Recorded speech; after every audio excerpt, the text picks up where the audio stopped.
কেন হচ্ছে? কিসের ভয় দেখাচ্ছে? আমার হিন্দু ভাইদেরকে বিজেপি ভয় দেখাচ্ছে মুসলমান নাকি সব নিয়ে নেবে, আর আমার মুসলিম ভাইদেরকে কি দেখাচ্ছে? বিজেপি নাকি তোকে মেরে ফেলবে। দুটোই আমাদেরকে বোকা বানাচ্ছে। প্রথম বলি, পশ্চিম বাংলা নয়, সারা ভারতবর্ষে 14 থেকে 16% মুসলিম আছে। বাকি তাহলে 84 থেকে 86% কে এই 14% ভয় দেখিয়ে লুটে খাচ্ছে। আমার হিন্দু ভাইরা একটু সজাগ হন, হিন্দু ভাইরা একটু সজাগ হন, প্রশ্ন তুলুন। 2014 সালে বলেছিলেন হিন্দু খাতরে মে হ্যায়, হিন্দুকে বাঁচাবার জন্য এসেছিলেন। এখন বাজারে গিয়ে এই বরগেছিয়া পাম্পে গিয়ে কেউ যদি নারে তকবীর আল্লাহু আকবার বলে, কেউ যদি বা জয় শ্রীরাম বলে পেট্রোল ডিজেল কিনতে চায়, মোদি বাবুর নাম নিয়ে কেউ যদি পেট্রোল ডিজেল কিনতে চায়, 14 আগে তো আমার হিন্দু ভাইকে বাঁচাতে এসেছিল, তাহলে তার জন্য কি 50 টাকা লিটার হবে? এই যে গ্যাসের দামের কথা হচ্ছে, নিত্য প্রয়োজনীয় জিনিসের দাম বেড়ে যাচ্ছে, হিন্দু ভাইকে বাঁচাতে এসে তার নিত্য প্রয়োজনীয় জিনিসের দাম কমিয়েছে না হিন্দু ভাইদের জন্য আলাদা রেট আর নন হিন্দুদের জন্য বেশি রেট, এরকম কোনো ব্যবস্থা আছে? পক্ষান্তরে আমরা কি দেখেছি, এর পরিবর্তে আমরা কি দেখলাম? এলআইসি ওই 1956 দিকে সম্ভবত তৈরি হয়েছিল, 55-56 দিকে, মাত্র 5 কোটি টাকা ইনভেস্ট করে এখন এলআইসির প্রায় 30,000 কোটি টাকা সম্পত্তি আছে, সেটাকে বেসরকারীকরণ করে দিচ্ছে, অর্থাৎ শেয়ারটাকে বিক্রি করে দিচ্ছে। এলআইসির 99% কিন্তু আমার নন মুসলিম ভাইরা করে। ক্ষতিগ্রস্ত কাদের করছে? মোদিজি হিন্দুকে বাঁচাতে এসে হিন্দু ভাইকে প্রশ্নের সম্মুখীন করে দিচ্ছে। 2011 সালের আগে এই অভিষেক ব্যানার্জির পিসি ওই কল্যাণ ব্যানার্জি যেই দলের থেকে এমপি হয়েছিলেন, তার দলের নেত্রী মুসলমানরা বিপদে আছে, বিপদ মুক্ত করতে হবে মুসলমানদেরকে, শিক্ষা স্বাস্থ্য কর্মসংস্থানে মুসলমানদের অনেক দিতে হবে বলে অনেক কথা বলেছিলেন। কিন্তু 2024 চলছে, দায়িত্ব নিয়ে বলছি, মমতা ব্যানার্জির দলের মানুষের যদি সৎসাহস থাকে, আমার কথার মধ্যে যদি কোন ভুল ইনফরমেশন থাকে, আমার বিরুদ্ধে মানহানি মামলা করতে বলবেন।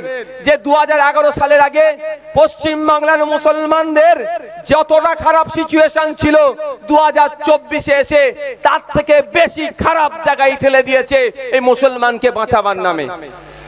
আমি দায়িত্ব নিয়ে বলছি, 2014 আগে আমার হিন্দু ভাইদের যতটা খারাপ অবস্থা ছিল, দেশ স্বাধীনের পর থেকে যতটা না ডিপ্রাইভ তারা ছিল, যতটা না ধর্মের নামে, যতটা না বর্ণের নামে, যতটা না জাতের নামে অত্যাচারিত হয়েছিল, 2014 থেকে 2024 চলছে।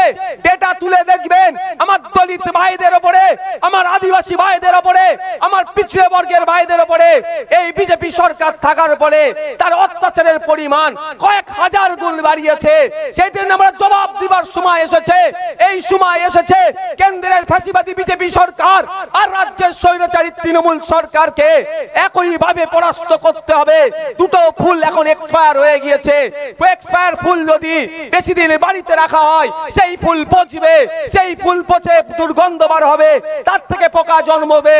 ওই পোকা যদি আমাদের শরীরে আসে, আমাদের স্বাস্থ্যের অবনতি ঘটবে।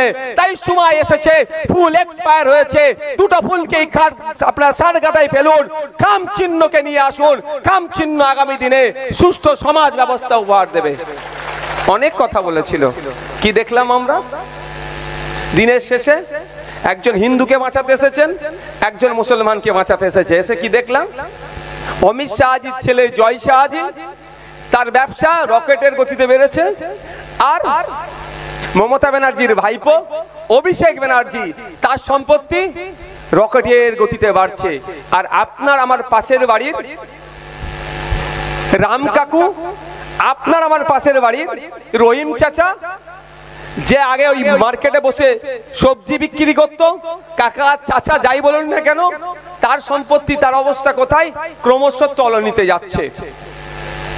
যারা গার্মেন্টস শিল্পের সাথে আপনারা যুক্ত আছেন, তাদের উদ্দেশ্যে বলি, ব্যবসা এখন কোন জায়গায় গিয়ে পৌঁছেছে বলুন?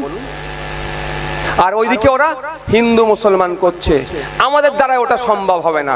মানুষের অধিকার নিয়ে কথা বলবো, মুসলিম বঞ্চিত হলে তার কথা বলবো, আদিবাসী বঞ্চিত হচ্ছে তার কথা বলবো, মুসলিম বঞ্চিত হচ্ছে তার কথা বলবো, দলিত বঞ্চিত হচ্ছে তার কথা বলবো, মতুয়ারা বঞ্চিত হচ্ছে তাদের কথা বলবো, উচ্চবর্ণের মানুষ বঞ্চিত হচ্ছে তাদের কথা বলবো, জাত ধর্ম বর্ণ নির্বিশেষে বঞ্চিত মানুষের কথা বলবো।